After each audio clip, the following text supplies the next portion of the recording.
He never planned to tell anyone this story, but if you're watching right now, maybe it's meant for you. Every morning at exactly 6:10, the man arrived at the same corner of the city. No phone, no headphones, just a folded newspaper he never read and a bench that had memorized his weight. People passed him without a second glance, office workers rushing, students half awake, vendors setting up stalls. To them, he was part of the background. What they didn't know was that this bench was once a promise.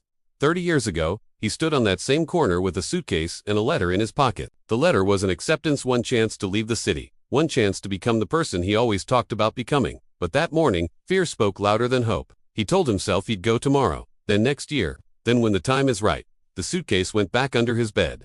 Tomorrow never came. Years rolled by quietly.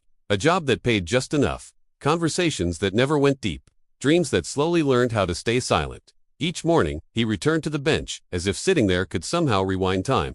One rainy evening, a young boy sat beside him, soaking wet and frustrated. "I missed my bus." The boy sighed. "If I don't try out tomorrow, I'll never make the team." The man looked at him for a long moment, then did something he hadn't done in decades. He spoke honestly. "Don't wait," he said. "Waiting is how dreams learn to die."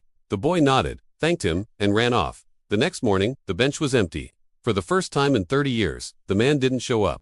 Some say he finally boarded a bus. Others say he simply chose a different road. But the bench remains, quiet and patient, waiting for the next person who thinks there will always be more time. Now tell me, if your dream was waiting at the next stop, would you get on? Or sit down again?